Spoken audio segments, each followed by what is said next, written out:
Raiders under pressure. The time to earn respect is now, and these changes could change everything. The clock is ticking in Las Vegas. The Raiders are running out of time, not just to win games, but to regain the respect they once commanded across the NFL. The team's past glories have faded, overcome by years of mediocrity, inconsistency, and missed opportunities. But now, the silver and black are sending a message. The police are no longer in place, and the fight for respect begins now.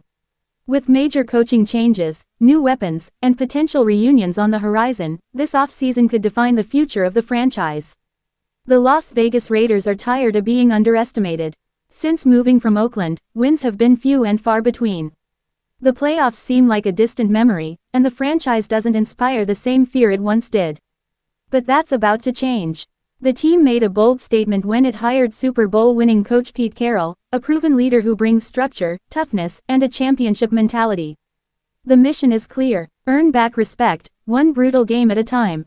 Carroll isn't coming alone. The Raiders signed veteran quarterback Geno Smith, who reunites with Carroll after his career resurgence in Seattle. Smith brings more than just arm strength. He brings leadership, poise, and grit. Alongside him is rookie running back Ashton Jean, a 2025 draft pick who will revive a running game that was among the league's worst last year. The Raiders are building a team that fights for every yard and punishes anyone who gets in its way.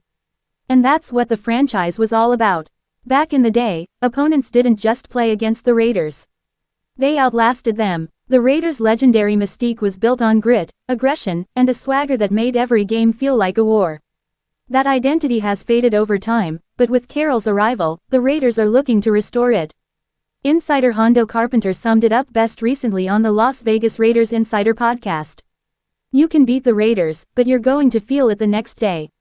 That's what this season is all about. According to Carpenter, the bar has been set. 9 wins can bring back respect, but it's about more than just the score. It's about intensity, discipline, and how the Raiders perform in the league. But will it be enough? That question leads us to the next chapter in this connection, and it involves a familiar face from the past. Rebuilding doesn't always mean starting from scratch. Sometimes it means looking back to move forward. That's exactly what the Raiders could be looking at. Multiple sources, including CBS Sports' Cody Benjamin, believe Las Vegas could reunite with wide receiver Amari Cooper, the 4th overall pick and 2-time Pro Bowler during his first stint in the silver and black. While Cooper's production has dipped in 2024, 44 catches, 547 yards, 4 touchdowns, his track record remains impressive. He's a 5-time Pro Bowler and has passed for 1,100 multiple times, including in 2023. Cooper knows the system, he knows the city, and he shares a connection with current quarterbacks coach Greg Olsen. With Time currently holding more than $31 million in cap space, the numbers make sense, and the timing could be perfect. This move could mean more than just stats. Adding Cooper gives the Raiders a stabilizing veteran presence behind Jacob Myers and the new Brock Bowers. It also reduces pressure on young receivers like Jack Beck, Donde Thornton Jr., and Tommy Mellott, allowing them to develop without carrying the heavy load. It's also a chance for redemption. Cooper left Las Vegas under a cloud of inconsistency and front office drama. Now, with a more stable coaching staff and a clear identity, a reunion could offer both sides a fresh start and a chance at something bigger. If Cooper wants to relaunch his career and the Raiders want to pursue Geno Smith with reliable targets, this could be a perfect opportunity. But while Cooper brings riskier name, Brandon Ayuk, the 49ers' standout wide receiver, who has become dissatisfied with his current payload and contract, may be looking for a fresh start. And to some analysts, Las Vegas is starting to look like an ideal landing spot. But what seems logical on paper doesn't always translate well on the field or in the front office. Let's start with the money. Ayuk isn't just a top-tier talent. He's also a top-tier investment.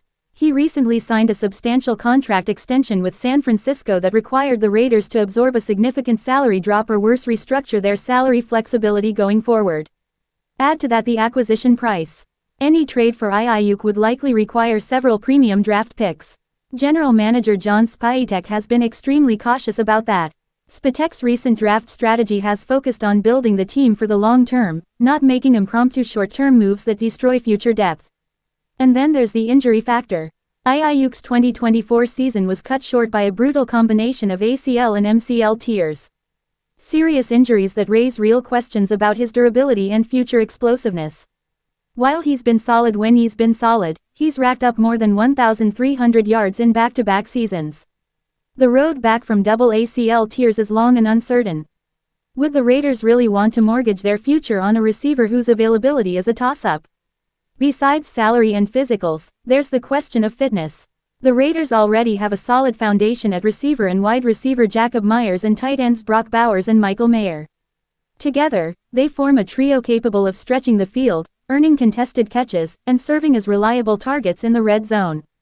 While adding depth to the receiving corps would be smart, it doesn't have to come in the form of an expensive high-risk WR1 like IK. That brings us back to Amari Cooper. Cooper, a 5-time Pro Bowler, has experience, route running accuracy, and deep familiarity with the Raiders organization. He knows the fans. He knows the culture. And according to CBS Sports' Cody Benjamin, he also has ties to quarterbacks coach Greg Olson, who worked with him early in his career. At this stage in his career, Cooper may also be more open to taking on a WR2 role, mentoring younger players, contributing in big moments, and allowing stars like Bowers and Myers to take center stage. In short, Cooper checks the boxes that Aiyuk doesn't: accessibility, availability, and familiarity with the system. And with more than $31 million in cap space, the Raiders can afford to make a calculated move. One that strengthens their roster without sacrificing their future. But on the other hand, there's always a temptation. Raider Nation loves big names.